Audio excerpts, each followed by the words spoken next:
Hello guys, तो चलिए आज का वीडियो शुरू करते हैं।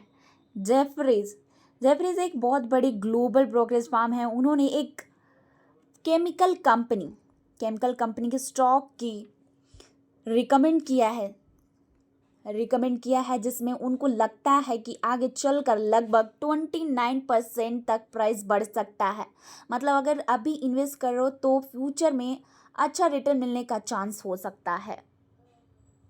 कंपनी का नाम है नवीन फ्लोरिन इंटरनेशनल लिमिटेड। ये कंपनी का नाम है और ये जो कि कंपनी है स्पेशलिटी केमिकल्स बनाती है, जो कि रेफ्रिजरेटर्स, जी हाँ, रेफ्रिजरेटर गैसेस, ये देख सकते हो कि refrigerator gases fluorine based chemical और खास केमिकल ये बनाती है।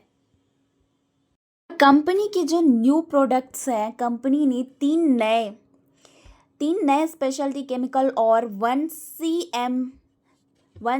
डी एम ओ प्रोडक्ट ला रही है। मतलब financial year 2020 Q2 financial year 2026 में, जी हाँ, क्वार्टर टू में फाइनेंशियल ईयर 2026 में। इसका मतलब है कि कंपनी अपनी प्रोडक्ट लाइन में बढ़ रही है, जिससे नए कस्टमर आएंगे और ग्रोथ भी ज़्यादा होगी और हाई डिमांड।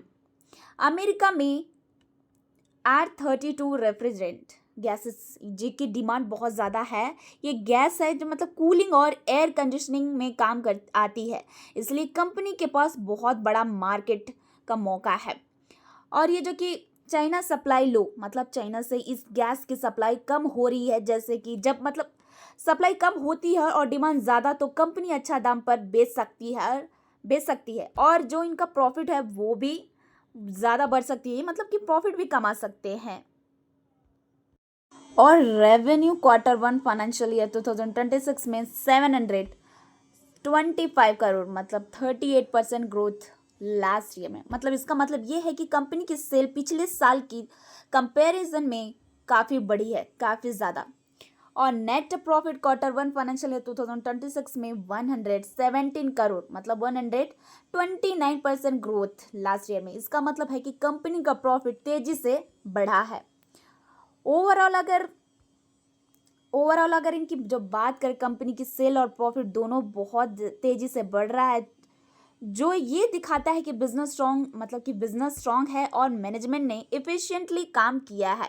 ये ग्रोथ इन्वेस्टर्स के लिए पॉजिटिव सिग्नल है, या उनके लिए ये पॉजिटिव साइन है, क्योंकि फ्यूचर में और भी अच्छा रिजल्ट आने की संभावना है। और ये जो कि कंपनी है ग्लोबल प्रेजेंस, कंपनी ने तीन तीन जियोग्राफिक और 4 कंट्रीज में काम करती है। इसका मतलब ये है कि बिजनेस सिर्फ इंडिया में ही नहीं बल्कि दुनिया के कई हिस्सों में फैल चुकी है। और फैसिलिटी इनकी है, कंपनी के पास 4 फैक्ट्रीज और 3 R&D सेंटर्स हैं और 5 सेल्स ऑफिसेस। ये दिखाता है कि कंपनी के पास स्ट्रॉन्ग प्रोडक्शन कैपेबिलिटी है और नए प्रोडक्ट्स बनाने के लिए रिसर्च एंड डेवलपमेंट पर काफ़ी ज़्यादा फोकस कर रही है। और ये है मतलब कि कस्टमर एंड एम्प्लॉयज़ कंपनी के 900 प्लस से, जी हाँ, 900 प्लस कस्टमर हैं और 1500 एम्प्लॉयज़ काम करते हैं। इसका मतलब है कि कंपनी का कस्टमर बेस स्ट्रॉन्ग है और स्किल जो कि वर्कफोर्स ऑपरेशन को इफिशिएंटली चला रही है। और इनकी जो कि फोकस एरिया है काफ़ी ज़्यादा कंपनी के स्पेशलिटी केमिकल हाई, ये जो कि देख सकते हैं, हाई परफॉर्मेंस प्रोडक्ट और कॉन्ट्रैक्ट रिसर्च पर। मतलब कंपनी ये जो सबसे ज़्यादा फोकस करती है, इसका मतलब ये है कि एडवांस केमिकल सॉल्यूशन बनाती है और रिसर्च सर्विस में भी ध्यान देती है, जो कि इंडस्ट्रीज की ज़रूरतों को पूरा करती है।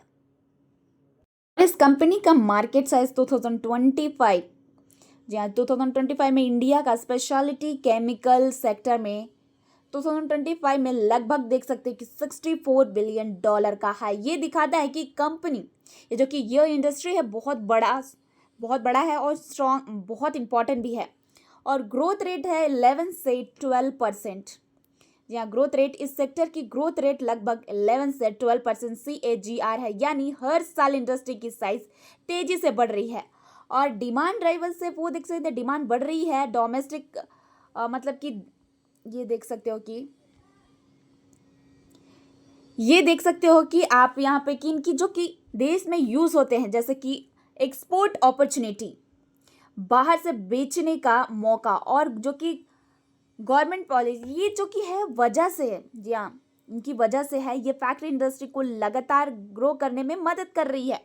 और जो कि इनकी मेजर यूज़ है वो देख सकते हो कि एग्रोकेमिकल्स, जी हाँ, ये है मेजर यूज़, जो कि स्पेशलिटी केमिकल का इस्तेमाल मेनली से होता है, मतलब बहुत मेनली होता है, वो है एग्रोकेमिकल, फार्मास्यूटिकल और पर्सनल केयर कंस्ट्रक्शन में होता है। इसका मतलब है कि ये प्रोडक्ट रोजाना जो हम जिंदगी में यूज़ करते हैं इंडस्ट्री में बहुत ज़्यादा ज़रूरी है। और अगर एनुअली फंक्शन देखें तो ये जो इस कंपनी की, तो 2020 में देख सकते हो कि 11.76 बिलियन था ये 2020 से, और 2024 में देखिए रेवेन्यू 23.34, मतलब कि ये जो कि बीच में है 20.70, अब यहाँ पे देख सकते 23.34 बिलियन है, ये है रेवेन्यू बढ़ा है। और अगर नेट मार्जिन देखें तो वो भी देख सकते हो, नेट मार्जिन है, देख सकते हो कि आप 2020 में देख सकते हो कि 11.7 मतलब 2.58 है, और 2024 में 2.89 है। तो देखिए काफ़ी ज़्यादा, मतलब कि 2.58 से 2.89 है। और ये नेट मार्जिन, ये देख सकते हो कि नेट मार्जिन 18.13 है, ये 2021 में है, और 2024 में 12.36 है, मतलब कि ये देख सकते हैं 18.13% है नेट मार्जिन, ये था 2021 में, और 2024 में 12.36 है। मतलब ये जो कि नेट मार्जिन है, प्रॉफिट जो सबको खर्चा निकालने के बाद बचता है, ये भी मतलब कि देख ही सकते हो कि यहाँ पे कि नेट मार्जिन वाला प्रॉफिट का परसेंट जो रेवेन्यू से बचा है, मतलब कंपनी ने सेल तो ज़्यादा कर रही है, प्रॉफिट परसेंट कम हो रहा है। और अगर रेवेन्यू प्रॉफिट टू कंजर्वेशन वो भी देख सकते हो यहाँ पे कि रेवेन्यू 23.34%, ये जो कि रेवेन्यू जो कि ग्रीन वाला टोटल पैसा जो आया है, और कॉस्ट मतलब ये जो पिंक वाला है प्रोडक्ट बनाने का जो खर्चा, कॉस्ट ऑफ गुड सोल्ड है, ये देख, एक मिनट, और ये है ग्रॉस प्रॉफिट ब्लू वाला, ये जो कि रेवेन्यू, ये COGS जो कि बचा हुआ होता है वो है, मतलब कि नेट इनकम ब्लू वाला, ये जो कि फाइनेंशियली प्रॉफिट जो कि कंपनी के पास बचा हुआ है, मतलब कंपनी के सेल स्ट्रांग है और हर साल बढ़ रहे हैं। तो देखिए कोई भी स्टॉक आपको बाई या सेल करने के लिए नहीं बोला जा रहा है, जस्ट आपको नॉलेज के लिए प्रोवाइड किया जा रहा है। Thank you.